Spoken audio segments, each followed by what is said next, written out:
আসসালামু আলাইকুম আপুরা ভাইয়ারা, আশা করি আপনারা সবাই অনেক অনেক ভালো আছেন। সবার কাছে রিকোয়েস্ট থাকবে লাইক দিয়ে ভিডিওটা দেখা শুরু করবেন এবং শেষ পর্যন্ত ভিডিওটা দেখবেন। যদি ভালো লাগে তাহলে অবশ্যই কমেন্ট করবেন, শেয়ার করবেন আর সাবস্ক্রাইব করতে কিন্তু একদম ভুলে যাবেন না। গতকাল থেকে মনটা ভীষণ ভীষণ খারাপ। আসলে আমি ঠিক বুঝাতে পারবো না যে কতটা মন খারাপ হচ্ছে। বিশেষ করে আমার এই ধরনের জিনিস দেখলে আমার মনটা অটোমেটিক কেমন যেন হয়ে যায়, আমার কোনো কিছু করতে মন চায় না। তো যাই হোক, আমি মনে হয় দুপুরবেলা খাওয়া দাওয়া শেষ করে আমি আমার এই কিছু টুকটাক কাজ করার জন্য আমি কম্পিউটারে বসে বসে করছিলাম। তো তখন হচ্ছে আমার পরিচিত একজন ভাবি আমাকে একটা ভিডিও ক্লিপস পাঠায় এবং পাঠায় উনি আমাকে বলে যে দেখো দেখো তো একটু যে ঘটনাটা সত্যি কিনা। তো উনি নরমালি আমাকে এরকম বিভিন্ন কিছু পাঠায়, জিজ্ঞেস করে যে সত্য কিনা। কারণ অনেক সময় আছে না যে ভুয়া জিনিস মানুষ শেয়ার করে, হয়তো 10 বছর আগে কোনো প্লেন ক্র্যাশ হয়েছে সেটা হয়তো এখন শেয়ার করে, এমন একটা ভাব করে যে কিছুদিন হয়েছে প্লেনটা ক্র্যাশ হয়েছে। হ্যাঁ, তো সেই জন্য আমরা শিওর হওয়ার জন্য অনেক সময় দেখি, মানে যাচাই করি যে আসলে এটা সত্য কিনা। তো আমি সেটা দেখার জন্যই যখন গেলাম, ওমা দেখি নিউজ ফিড ভর্তি শুধু এই ঘটনার উপরই বিভিন্ন ভিডিও ক্লিপস, বিভিন্ন ছবি, মানে সবাই শেয়ার করতেছে। তো তখন তো বুঝলাম যে ঘটনাটা সত্যি। তারপরে তো তারপরে কি দেখতে হয় নাই, মানে চোখের সামনে এমন এমন সব ভিডিও, এমন এমন সব ছবি চলে আসছে, আমি জাস্ট অবাক হয়ে গেছি যে যে লোকজন ভিডিও করতেছে তারা কিন্তু হেল্পিং হ্যান্ড হিসাবে যায় নাই সেখানে। হয় না যে আমি দেখলাম একটা ছোট বাচ্চা, ছোট বাচ্চা না, মানে স্কুলে যারা গেছে আর কি, স্কুলেরই বাচ্চা, 7-8 বছর হবে বোধহয় বাচ্চাটার বয়স। মানে বাচ্চাটার স্কুলের ইউনিফর্ম সমস্ত পুড়ে গেছে, একটুখানি তার লজ্জাস্থানে একটুখানি কাপড় আটকানো, তার চুলগুলি সব পুড়ে একদম কুচকে গেছে। আমরা জানি যে একটুখানি দেখবেন যে একটু আগুনের সামনে যদি আপনার চুল কোনোভাবে যায়, দেখবেন এটা একদম মেল্ট হয়ে যায়, মানে কেমন গলে গলে গলে গলে উপরে উঠে যায়। বা আপনার হাতের যে লোমগুলো সেগুলো দেখবেন পুড়ে যায়, কেমন হয়ে যায়। তো বাচ্চাটার চুলগুলো সেরকম হয়ে গেছে এবং বাচ্চাটা রীতিমতো দৌড়াচ্ছে, কেউ তাকে কিন্তু হেল্প করতেছে না, সবাই ভিডিও করতেছে। এবং আমি শুনলাম যে এই বাচ্চারা নাকি বাইরে বের হয়ে ওরা নাকি রিক্সায় ওঠার চেষ্টা করছে বা কেউ কেউ ওদেরকে হেল্প করে নাই। আবার সেটাও দেখলাম যে যখন সবাই জানাচ্ছিল যে রক্তের দরকার রক্তের দরকার, তখন দেখলাম যে হাসপাতালগুলির বাইরে লম্বা লাইন রক্ত দেওয়ার জন্য। সো আমরা কিন্তু প্রতিদিনই বিভিন্ন ঘটনায় আমরা কিন্তু বিভিন্ন ধরনের মানুষের সাথে পরিচয় হই এবং এটা কিন্তু খুব স্বাভাবিক। কেউ ভিউজ কামানোর জন্য শুধুমাত্র ভিডিওই করতে গেছে, হেল্প কিন্তু করে নাই। শুধু তাই না, ইভেন যে নিউজ চ্যানেলগুলো বলেন তারা কি করছে, বাচ্চার শ্বাস নিতে পারতেছে না, পুরে সব শেষ, তাদেরকে যে প্রশ্ন করতেছে। তাহলে ভাবেন তাদের বিবেক কোথায় গেছে, শুধুমাত্র তাদের চাকরি বাঁচিয়ে রাখার জন্য বা অসুস্থ কম্পিটিশন যেটাকে বলেন, অসুস্থ প্রতিযোগিতা, যে কার আগে কে কার নিয়ে ঘটনাটা তুলে ধরতে পারবে, তাহলেই হচ্ছে তাকে প্রশংসার যোগ্য হবে বা তার হয়তো চাকরিতে কোনো প্রমোশন হবে। সবাই অসুস্থ যুদ্ধে, অসুস্থ প্রতিযোগিতার মধ্যে আমরা আসি। তো যাই হোক, পরে দেখতে থাকলাম, চোখে আসতেছিল, দেখতে আর ভাল লাগতেছিল না। তারপরে শুনলাম যে 20 জন মারা গেছে। তারপরে আজকে শুনলাম যে আরও নাকি অনেক মারা গেছে, রাতে নাকি অ্যাম্বুলেন্সে করে সেই লাশগুলো সরিয়ে ফেলা হচ্ছে। কত কত ঘটনার কথা শুনলাম। তারপরে যে পাইলট যার কিনা ছিল আজকে গতকাল প্রথম সোলো ট্রেনিং, যে কিনা উইদাউট কোনো গাইডেন্স, মানে এতদিন ধরে যা শিখে আসছে সেটা সে অ্যাপ্লাই করবে, এটা তার প্রথম সোলো ট্রেনিং ছিল এবং সে মাত্র 6 মাস হয়েছে বিয়ে করেছে। চিন্তা করে দেখেন, নতুন স্বপ্ন, নতুন সংসার, তার স্বপ্নে রয়ে গেল। কেমন না, মানুষের জীবনের কোনো মানে মূল্যই নাই, যে কোনো সময় মানুষের সাথে যে কোনো কিছু হয়ে যেতে পারে। আমরা এই যে স্বপ্নগুলো আমরা দেখি এবং এই স্বপ্ন পূরণের জন্য আমরা যে অসুস্থ প্রতিযোগিতা করি, কি লাভ, তাই না? কি এই যে কিছু ঘটনা আমাদের চোখের সামনে আমাদের কিন্তু চোখ খুলে দেয়, তারপরেও কিন্তু আমরা চোখটা বন্ধ করে রাখি। আবার দেখবেন কিছুদিন পরে আবার শুরু হয়ে যাবে সেই একই প্রতিযোগিতা। তো যাই হোক, গতকাল খুব ভালো লাগছে যে যারা কিনা লাইভ প্রেজেন্টার তারা সবাই ডিসিশন নিছে যে তারা কোনো লাইভ করবে না। গতকাল তারা শোক দিবসের মতো পালন করেছে। তো খুব ভালো লাগছে এটা দেখে যে মানুষের মধ্যে কিছুটা বিবেক এখনো জাগ্রত আছে।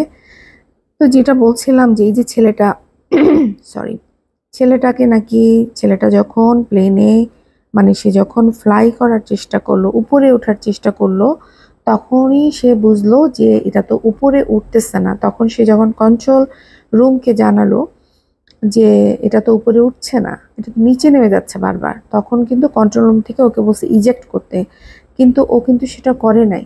যেহেতু ও আসলে বুঝে নাই যে এরকম দুর্ঘটনা ঘটবে, ও ভাবছে যে এটা যেহেতু ওর একটা প্র্যাকটিক্যাল এক্সপিরিয়েন্স, আমার মনে হচ্ছে যে প্র্যাকটিক্যাল এক্সপিরিয়েন্স ওর ওর হয়তো এটা খুব কাজে লাগবে, সেজন্য ও কিন্তু প্রাণপণ চেষ্টা করছে যে এটাকে যেন উড়ানো বা যেভাবে করে হোক হ্যান্ডেল করে যেন ল্যান্ডিং করা যায়, সেই চেষ্টা কিন্তু সে করে গেছে একদম লাস্ট পর্যন্ত।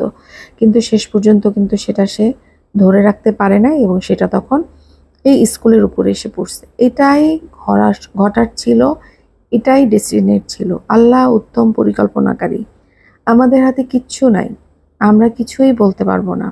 এই যে 20 জন বাচ্চা বা আরো বেশি হবে এখন, বাট যখন গতকাল শুনলাম 20 জন বাচ্চা পুড়ে ছাই হয়ে গেছে, চিন্তা করতে পারেন তাদের বাবা মায়ের মনের অবস্থা, কেউ ভাবতে পারবে না। আর যে বাবা মার গুলোর যে টেনশন, চিন্তা করে দেখেন, এই যে ছোট বাচ্চাগুলো, এই যে যে 20 জন বাচ্চা পুড়ে গেছে, আর তো যেসব বাচ্চাগুলো হসপিটালে আছে 75, 95, 85 এরকম করে পুড়ে গেছে, ওদের চিন্তা করেন কি হারে ওরা সাফারিংস আছে। এবং সবচেয়ে বড় কথা যে ওদের মানসিক বিকাশ, যে যে ব্যাঘাতটা ঘটবে, যে ঘটনার সাক্ষী ওরা, এদের তো বয়স বেশি না, এটা ম্যাচিউর না, ওদের কাছে তো এটা ট্রমা হয়ে থাকবে সারা জীবন।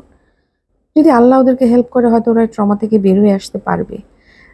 তো এই যে বাচ্চাগুলি যে সকালবেলা স্কুলে গেল, ওরা কি ভাবছে যে ওরা এখানে পুরো ছাই হয়ে যাবে?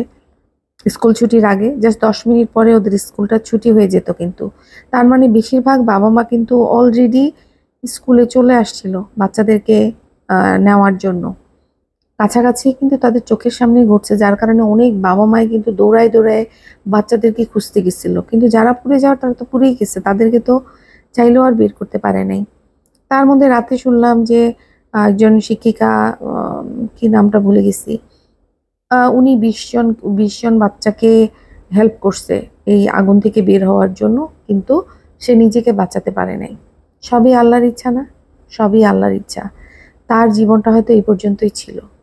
তা আমরা এই যে যুদ্ধ করি, লাগালাগি, মারামারি, একজন একজনের পিছনে লেগে থাকি, এক ইউটিউবে এসে তো দেখলাম যে মানে আপনার কথার সাথে যদি তার মতের মিল না হয়, আপনাকে সে স্ট্রাইক মারলো, আপনাকে সে শেষ করে দিবে, কত ধরনের কত কিছু না। এই মানুষ আসলে কি জানেন, এই যে এত আনন্দ আয়োজন সবই বৃথা, তাই না? এই যে তানভীর পাইলট ছেলেটা, যার যে কিনা এক মানে স্বপ্ন, তার হয়তো চোখে অনেক স্বপ্ন ছিল যে সে পাইলট হবে, তারপরে বউকে নিয়ে অনেক কিছু করবে, হয়তো তারা বাচ্চা হবে, কত কিছু প্ল্যানিং ছিল, সব বৃথা। মানুষ শুধু স্বপ্নই দেখতে পারে, সেটা পূরণ হবে কিনা সেটা শুধুমাত্র আল্লাহ পাক জানে। তো আসলে আজকে ওদের নিয়ে কথা বলবো না। আজকে আসলে এরকম বিভীষিকাময় এক দুপুর সত্যি আর যেন কখনো না আসে। সবাই বলছে যে জুলাই, মানে জুলাইটা হচ্ছে একটা অভিশপ্ত মাস, কারণ লাস্ট ইয়ারেও জুলাইতে খুবই বড় একটা ঘটনা ঘটছে, হ্যাঁ, মারামারি কাটাকাটি চলতেছিল। এই জুলাইতে এরকম একটা ঘটনা ঘটছে, আল্লাহ মাফ করুক। আল্লাহ যেন আমাদের সবাইকে হেফাজত করেন। আর যেভাবে দেখতেছি একটার পর একটা ঘটনা বের হয়ে আসতেছে, মানে বাবা মা সন্তানহারা হচ্ছে, আল্লাহ যেন তাদেরকে শক্তি দান করুক, ওদেরকে মানে আসলে এগুলো আসলে আমরা আসলে বলতে পারবো না, সাধারণ মানুষ, আমাদের সেই ক্ষমতা নাই কাউকে সান্ত্বনা দেওয়া বা কাউকে নিয়ে কিছু বলার। তবে কিছুক্ষণ আগে আমি এটুকু পর্যন্ত করে রেখেছিলাম দুপুরে, এখন সন্ধ্যা হয়ে গেছে, সন্ধ্যা ধরেন 6টা বাজে। তো কিছুক্ষণ আগে একটা ভিডিও ক্লিপস আমার চোখের সামনে আসলো, সেখানে দেখালো যে একজন শেয়ার করলো, আমি জানি না স্ট্রেচারে কি ছিল, বলল যে তানভীর নাকি বেঁচে ফিরছিল, মানে তানভীর মানে যে ছেলেটার কথা বললাম পাইলট ছেলেটা, ও নাকি ওকে যেহেতু ইজেক্ট করতে বলছিল ও নাকি ইজেক্ট করছে, মানে ও প্যারাসুট দিয়ে নাকি বের হয়ে আসছিল, কিন্তু তারপরে হচ্ছে ওকে হাসপাতালেও নিয়ে যাওয়া হয়েছিল, কিন্তু তারপরে ওকে মেরে ফেলা হয়েছে। কেমন অদ্ভুত অদ্ভুত ঘটনা না? মানে একটা ছেলে বেঁচে গেছে, তাকে কেন মেরে ফেলবে, আমি এটা বুঝতে পারতেছি না। আবার অন্যদিকে বলছে যে মাত্র বলছে যে 20 জন মারা গেছে, কিন্তু আসলে অনেক মারা গেছে। তাহলে আমি এটা বুঝতে পারতেছি না যে পাইলট বেঁচে ছিল তাকে মেরে ফেলছে, আবার ওইখানে আপনার যে মাইলস্টোন স্কুলে সেখানে অনেক বাচ্চা মারা গেছে, তাদেরকে মারা যায় নাই বলে বলতেছে। আমি আসলে ঠিক বুঝতে পারতেছি না, আর আমি এগুলো বুঝতে চাইও না। সবাই সাবধানে থাকবেন আপুরা। আসলে এই লস কখনো পূরণ হবার না। আমরা আসলে ভুলে যাই, আমরা আসলে জানি না, দুনিয়া নিয়ে আমরা এত মত্ত হয়ে যাই, আমরা আসলে বুঝতে পারি না যে কখন কার সামনে কোন বিপদ চলে আসবে। আল্লাহ যেন আমাদের সবাইকে হেফাজত করেন, সবার সন্তানদেরকে ভালো রাখেন।